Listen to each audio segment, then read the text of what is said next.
These dry conditions are creating a race against time for some homeowners in Teller County. Many people say their insurance companies have told them either make your property more fire ready or risk losing your insurance. News 5's Noah Kaplan spoke with a few people about the work that needs to be done. What do you like about living here? It's God's country. It's beautiful. Melanie Hauk and her husband had plans to one day live in God's country together. I'm sure it was a dream of his to live out here. It was, and he wanted me to come out here, so I'm living his dream for him. He died in December. Then 2 weeks later, she was met with an unexpected surprise. These are pictures of directions of what I needed to do to get my insurance reinstated because they were canceling me. To keep her insurance, Melanie's 2.5-acre fluorescent property needed to be more fire-ready, which meant a possible hefty price tag. See it as, the blue So $25,000. At least. And that's hauling the wood away and everything? Yeah. I just didn't know about the mitigation and all the things that you needed to do. We still have a lot more branches to go. So Tori Gomez says she got the same notice from her insurer. Flashing work, other trees that needed to be limbed and cut down. She and her husband got to work. Every day after work, every weekend, all summer long, for a whole summer. Now let's focus on Melanie's. When she called us and we got the insurance report from her insurance provider, yeah, her property had some issues, but there are properties that are in much worse shape than what she had. Don Moore and his nonprofit dedicated to fire mitigation, No Floco, came to Melanie's aid.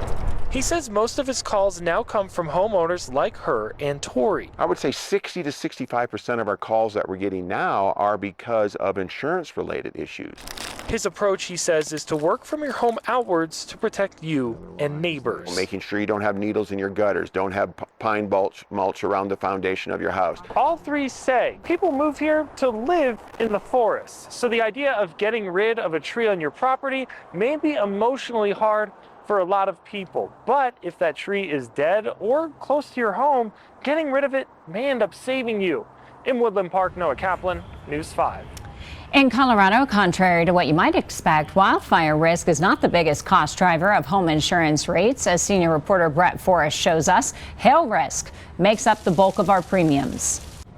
The Colorado Division of Insurance and Governor Polis's office reports hail is the biggest cost driver. We do live in Hail Alley after all, so the average hail premium statewide can make up anywhere from 26 to 54% of your total premium. Compare that to the average wildfire premium, which only constitutes anywhere from 0.9% to about 25% of your total cost. The numbers change based on where you live. So in El Paso County, for example, you're paying almost 53% towards hail and 6% to wildfire. That's that cyan color, that's for hail, and then the red is for wildfire risk on your screens there. In La Plata County, where Durango is, which is more in the high country, 26% goes to hail and 25% for wildfire. So the insurance industry tells me it is important data, but it's not surprising. What do we do about it? These aren't insurance solutions. They really are risk reduction solutions. You can't stop Mother Nature, but there's a lot you can do with risk reduction to put the odds in your favor of reducing claims and hopefully in the long run, reducing premiums.